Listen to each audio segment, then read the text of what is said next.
Welcome to Good Morning Hospitality, your one-stop shop for the latest news, noteworthy trends, and thought-provoking discussions across the industry. From hotels and short-term rentals to all things travel and hospitality, you'll find each episode equips you with the information that you need to start your week. Join us on Good Morning Hospitality every Monday, wherever you get your podcasts.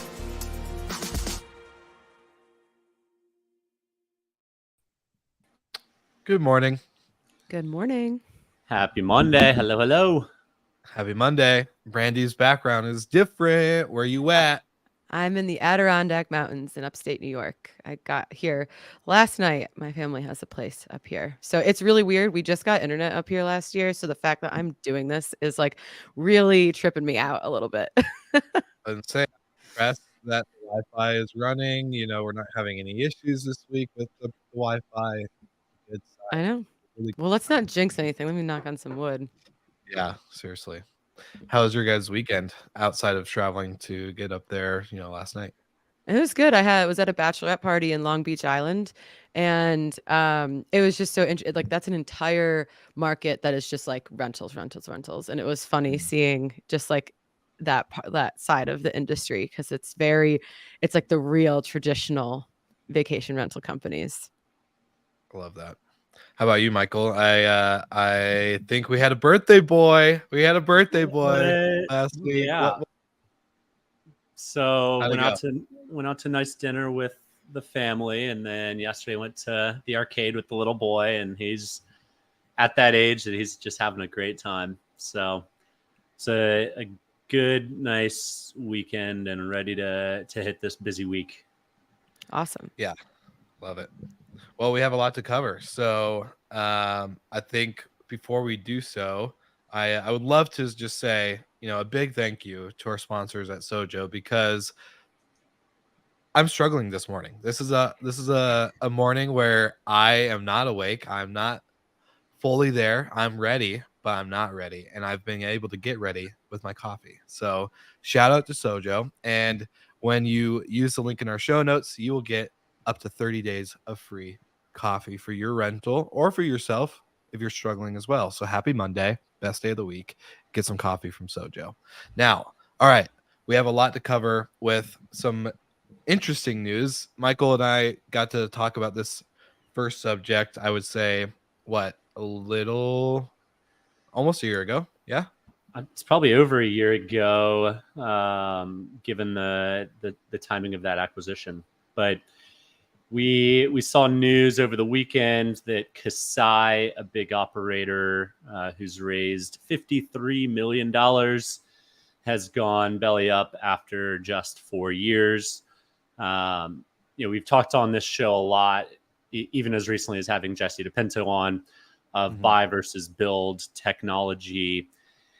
And it really feels like to me, and maybe sans Jesse, everyone who's tried to build their own tech has fallen in the same trap.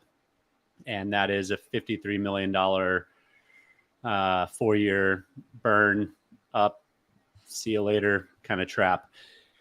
There is really good tech out there to compare. I know TravelNet has raised more than $50 million to just build tech, not do the whole operations that we know takes a ton of time for management companies. And when you have a company that spends tons of money just building tech, acquiring additional pieces of tech like Rented, it's going to be better than whatever you're building, and you're going to save money. You might feel like whatever tech is expensive. I've heard lots of people complain about PMSs or pricing or whatever, but at the end of the day, it's still going to be cheaper than building your own, unless you're at just a massive, massive scale. Even in which case, the biggest hotel chains in the world largely use third-party tech.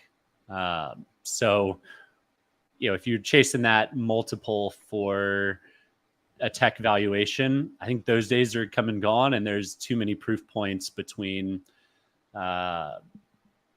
Saunders IPO, Stay Alfred's failure, Kasai's failure, Domio's failure. Too much money has been raised to be a tech company. And Brandy, you guys have come out and unabashedly say you're not a tech company, right? Yeah. Yeah. So Well, yeah, yeah. for those reasons. And I was like, reading kind of the articles that have been coming out, I felt a lot of I relate to some of the things that they're going through. And there is this, they were going after a tech valuation. Obviously, they had a really prominent tech VC funding them. And so you understand why they made those decisions. But then something that was in one of the LinkedIn posts that I thought was really poignant is that they were operating kind of under the assumption that there's always another well to go back to, because for a long period of time, there was a well to go back to. And, it's a total mind shift to be like, there is no more money. You have to operate like there's no more money coming in, and that you have to become profitable and fund the business. And then that way, if there is funding that comes in, that's just like a bonus. Maybe you expand faster than you thought. But I think that they unfortunately learned that lesson the hard way. And we've been talking about this for a couple months. Like, these things are going to continue to happen. This is just kind of like another casualty in this kind of funding phase. I kind of looked at 2021, 2020, partially 2022 as kind of, I don't know, just from sitting back. I'm not very much in this venture capital world. I'm not, super in depth into it as maybe you guys are, but from my perspective, it just looked a little unsustainable in the sense of like, let's just pour a ton of money. Like, it's good to put gasoline on the fire, but like for the fact of like, they're like, just scale at all costs. There's no, like, we don't care about profitability, just get to a certain X. Maybe that's a little bit extreme, but that there's not even the conversation of profitability in the conversation on top of, getting this venture capital. To me, it was a little odd. I would say it's weird. And so maybe I guess a question to you guys, or even any of the audience watching or listening after this goes up, is, are we going to see a lot more crumblings like Kasai? Are we going to see like this big ripple effect? If so, how long is it going to go? How deep are we going to see it? Like, there's just obviously a lot of capital that has come into the industry, but I don't know. We've seen a lot of companies do really well afterwards, but we also are now seeing obviously this. So yeah, I think the grow at all costs era of venture capital is over for now. It'll be back, in a 5 to 10 year cycle as it was. Yeah. I think there's a number of lessons from this that we can garner. I think the founder optimism of, well, Andreessen invested in us, they're always going to invest in us no matter what. It's true to an extent, but to an extent it's not. I also think that Kasai chased the shiny objects a lot in every corner. They started in Mexico. They should have stayed in Mexico. They bought a company in Brazil, which isn't anywhere close. It's a long flight. It is a different language. They expanded internationally too early. They bought tech so they could try and get tech multiples. They're not a tech company. They're an operations company. And then I saw other things that were probably more ego driven than anything, but like an airline lounge or a club membership for people in Mexico City. And yeah, I think if you have a big density and a loyal traveler base, that's cool. But if you're not profitable, don't invest in things like that unless that's going to drive more bookings for you. And yeah, it's for me in my own startup now, I would dream of raising $53 million. And, we've been going on a tiny, tiny, tiny fraction of that for a year and a half now. So it's hard for me to see how that money gets spent so quickly.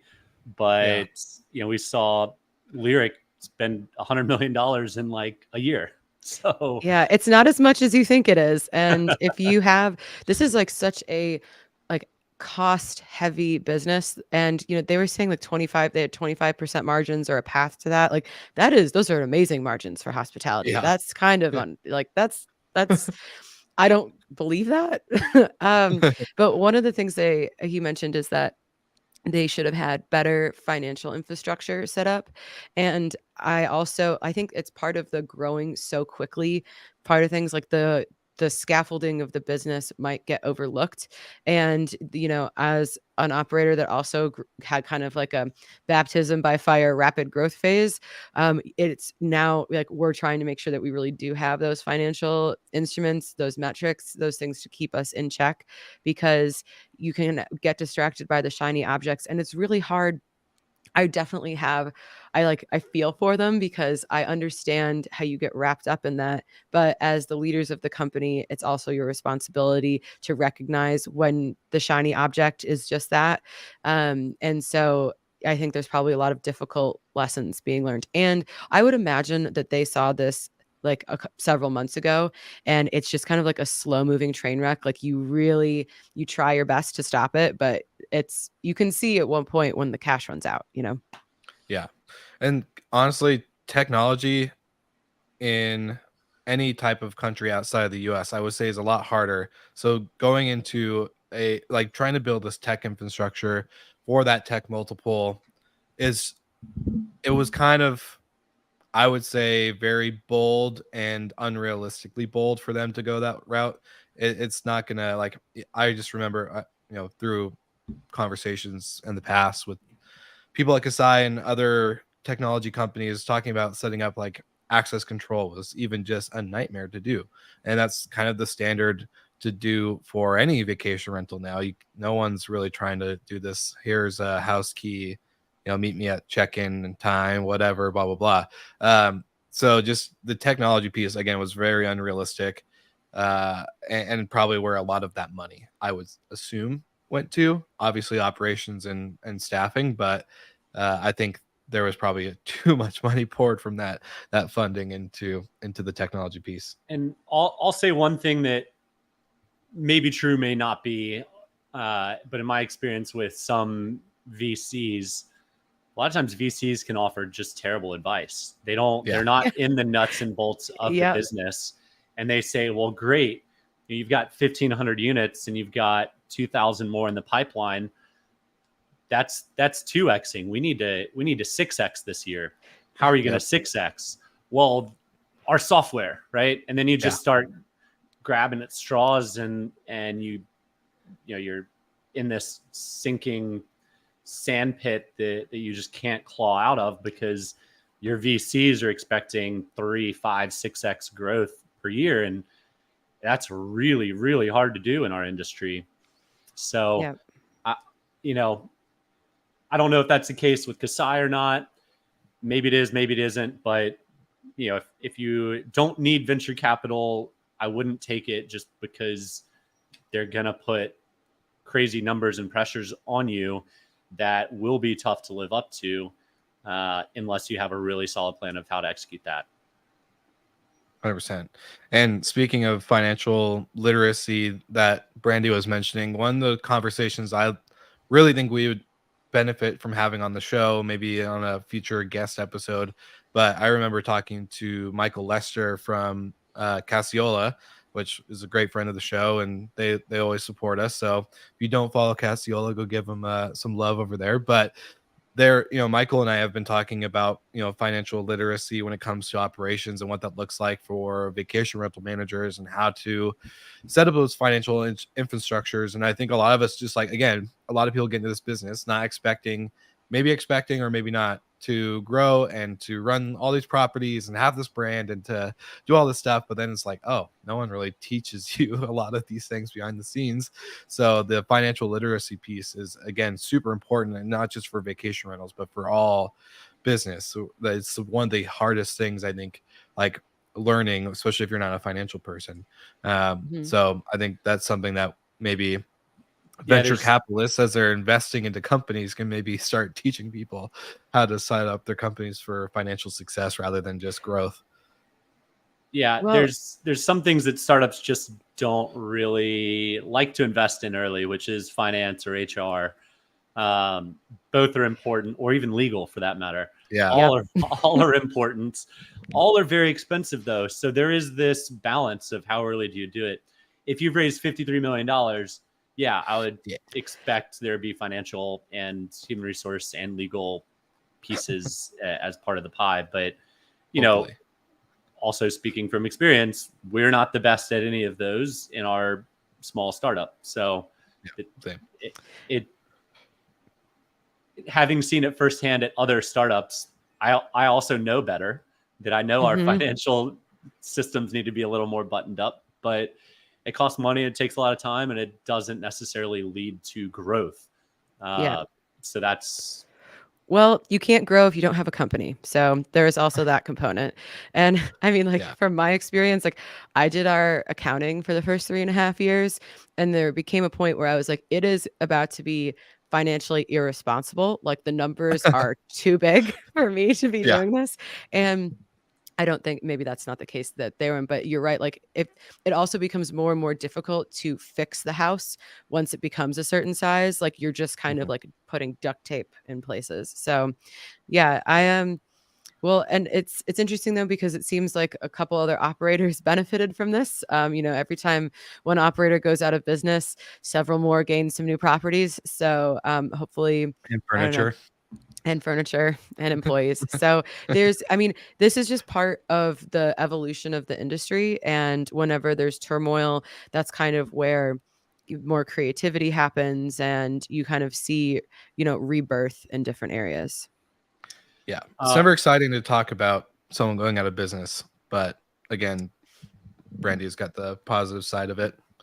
one Go ahead, more Michael. comment before we move on. I've got Nico's note here as their as he announced this, I guess. We ended up building full stack software for operations, pricing, and analytics because nothing on the market worked for us. That's just hubris. I'm Yeah. sorry. Yeah. Make it work for you, right? Make it Yeah. work for you. Well, Like it's also all of like those things, there's like, go ahead, Will. yeah. Go ahead. No, go ahead. Sorry. I I was think just like, we're there's all passionate about this. I know we are. No, I just especially, I mean, the pricing component, I think to me is the most ridiculous because I mean, okay, I get that your operations are unique to you and whatever, if that's why you want to build the PMS, but there are so many good pricing companies out there right now. And also, if you're big enough and you're, big and bad enough, anything's possible if you're willing to pay for it. Like if you went to Yeah. Wheelhouse and you were like, can I have this exact feature? And I will, people will work with you, So I think that you're right. It was just hubris. Yeah. There's There's so many.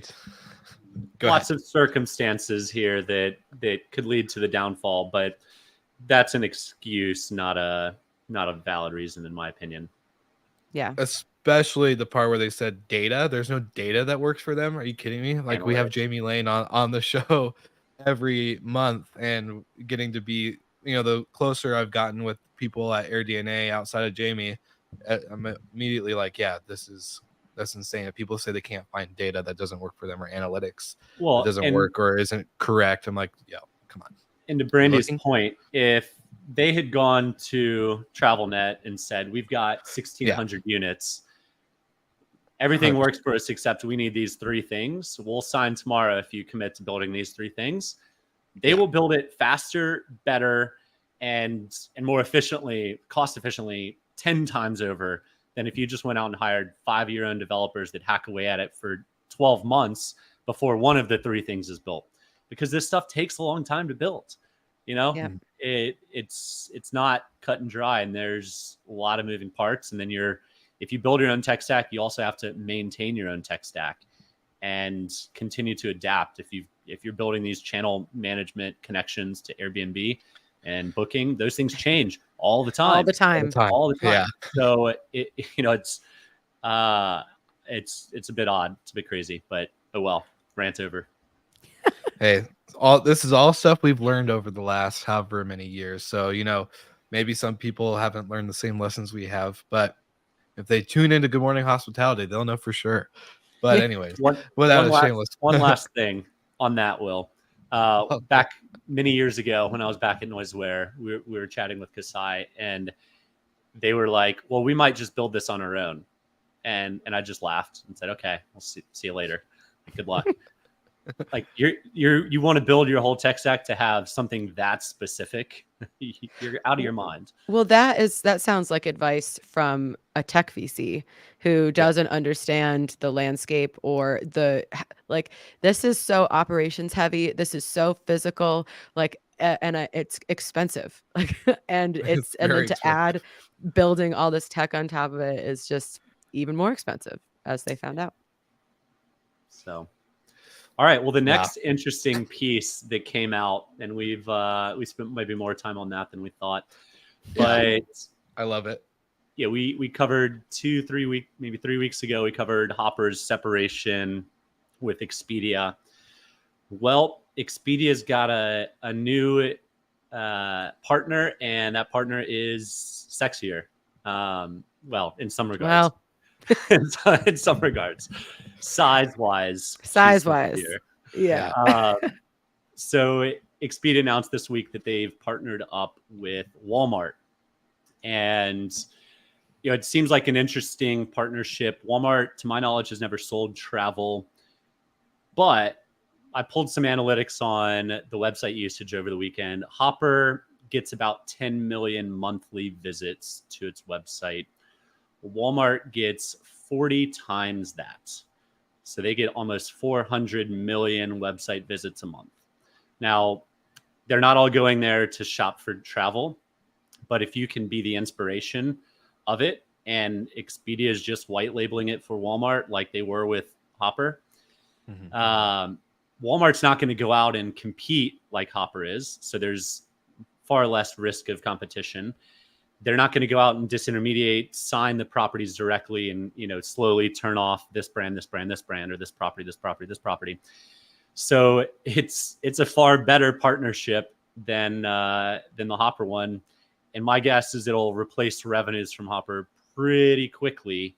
So yeah, just to put it in perspective, Walmart is the third largest e-commerce platform in the world, to Amazon, next to Amazon and eBay. So Yeah, I love it. As Larry's saying on the screen, tuning in live on LinkedIn, shout out to Larry.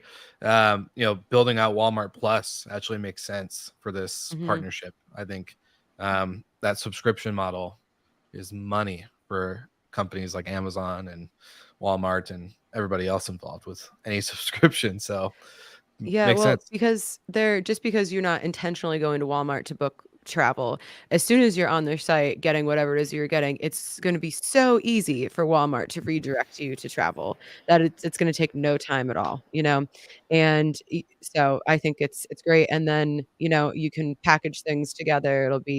It's a great move. And the flip side of it too, it's a great move for Walmart. Of course, they get whatever percentage split that Expedia is giving them.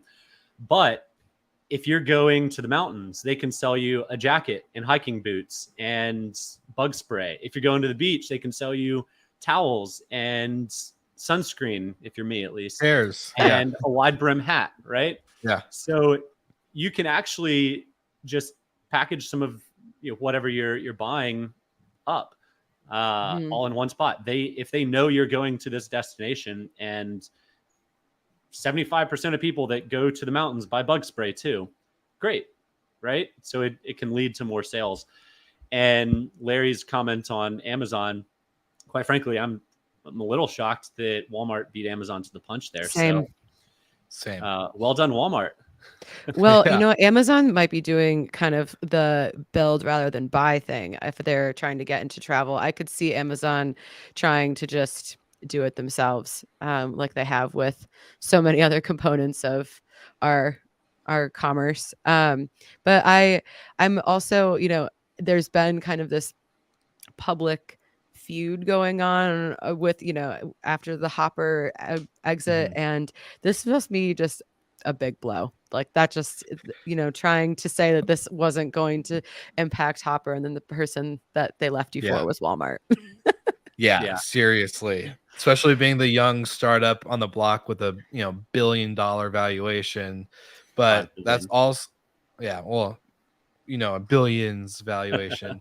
It's crazy to me. And then also just thinking about how yeah, like I'm surprised that Amazon hasn't gotten on top of it. I'm surprised also what like I want to know what this is going to do with strategic ad placements and how certain e-commerce brands or products are being placed now because it's going to be like Michael said, inspired by the travel, whether it's by destination or time of year, anything like that. And the financial, like this would be a fun topic to discuss with like a revenue manager who Yeah. can like legit break down the numbers on the placement of an ad or a product to then the ADR and the nightly rate and all this other stuff, because it's going to drive a lot more than I think just bookings, obviously. But I would love to know Brandy's opinion Well, for some. I actually, Caleb in the comments, I was thinking about this earlier, and Caleb brought it up, is that, having the physical delivery component, because let's Mhm. say I'm going on vacation in the Outer Banks or Smoky Mountains or wherever, I don't want to bring all of that stuff with me. So either have it delivered to the property, which we don't allow, but some people do, or like the nearest UPS pickup location or whatever it is. That way you don't have to worry about bringing all that stuff with you. I think is genius. And Walmart not only has the logistics capabilities, which are arguably some of the most important parts of this, but also like their advertising dollars. I mean, this is just like almost an unlimited partnership with how much they can do and how creative they can be. And they can afford to like rely on their strengths, like logistics, like advertising dollars and things like that. And they can probably have a little bit of wiggle room to experiment and see kind of like what crazy things or what creative things they can do and what works, because they have obviously like the financial component to back And I can actually see a lot of people booking travel from Walmart because Walmart has the perception or reality of discount or budget. Mhm. And so if you're booking budget friendly accommodations, people might start to think Walmart. Now, to maybe expand upon what you're saying, Brandy, this is a perfect partnership for Sojo to start entering themselves into as well, to Seriously. be potentially white labeled, because this is it's right up their alley. And quite frankly, I'm not sure Walmart is set up today to do this type of stuff, being able to book and ship and deliver to properties for certain guests at certain times, certain consistent packages. If it's a Walmart guest, maybe it automatically comes with sunscreen in this location or bug spray in this location. So, Max, if you're listening, give Walmart a shout. Walmart, if you're listening, we're happy to introduce you to a partner of ours that can expand upon this cool partnership you have with Expedia. Seriously. And well, the thing I was thinking about earlier too, not only was this a big, slap to Hopper, but the thing about Expedia announcing and launching their One Key program, so now Vrbo and all this other stuff. So like this expansion, and yes, I can't believe we didn't like think about how this is perfect for Sojo. But yeah, this like One Key program, now all of this Expedia inventory, including Vrbo, so vacation rentals, like this is going to open up. I know a lot of travelers maybe travel or book or know of Airbnb, but this is going to expose even more people just to the vacation rental, short-term rental segment of lodging and hospitality. So this is also a really good exposure just for the industry in general, as this partnership hopefully takes off more than it did with Hopper. But yeah, any final thoughts for you guys before we wrap up today's episode? I guess now I'm just curious to see what Amazon does. This seems like a real gap in their plans. Maybe they've just been spending too much money on that Lord of the Rings series that they made. I wonder if Walmart locked Expedia into exclusivity to not compete with Oh, I mean, I'm sure they must. that's the Like, case, and booking is the only other alternative. Yeah. And then to Larry's comment, sell me a travel kit. Sign up at Sojo. They'll send you a box tomorrow. Yeah, I was gonna say, Larry, let us know, and we will get you a box complimentary on us. I'll even throw in a Good Morning Hospitality T-shirt, maybe a mug. We'll give you all the swag today, my friend, because you've been killing it in the comments. So thank you for all the love and support today. I love today's topics. Totally unintentional, but able to completely weave in both of our partners. Yeah. I love it when that happens. It makes our job so much easier. But yeah, this is great. This is a fun one. I think this is definitely an episode we're gonna have to pin and continue to have kind of in our sphere of coming back to, because I think this conversation is only just beginning. So One more comment. I saw recently that Google started to deprioritize its travel, so maybe Walmart saw the opportunity to jump in and maybe fill that void a little bit. So I love it. Yeah, I can't wait to see where this goes, and I'm actually legitimately excited for this partnership. I love partnerships, and maybe let's see where it goes. And then one just final thing, kind of circling back to Kasai, a final note on that. It's easy to sit from our perspective and kind of critique the journey. But it is hard to see it when you're in it. So, I mean, I think they definitely made a lot of mistakes, but I also have like a lot of empathy for them being, it's not fun watching your company kind of like spiral out of that. So hopefully if you're another operator that's in a similar venture-backed situation, or you're facing some of the similar problems, like this is kind of a wake-up call to look at your financial structure, to make hard decisions, and so that we can learn from these companies that are folding, and not have to keep bringing them up on the show.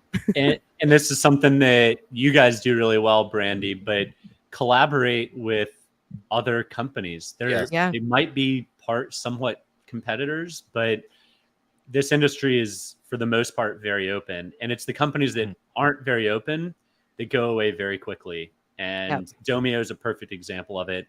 They were very insular. They didn't want to partner. They wanted to steal everyone else's ideas and thoughts and all of that, and not be transparent and open.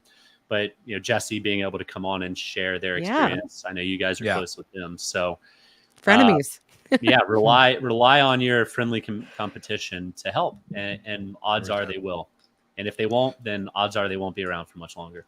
Agreed. Yeah. This industry is very collaborative, so it's definitely a good lesson learned along the way. But this was fun. This is definitely an episode and topic that we're going to keep an eye on. So for all of our live viewers, for our listeners on the back end, thank you for tuning in. Check out next week's episode as we get ready to gear up for more conversations like this. And we'll see you all again next week.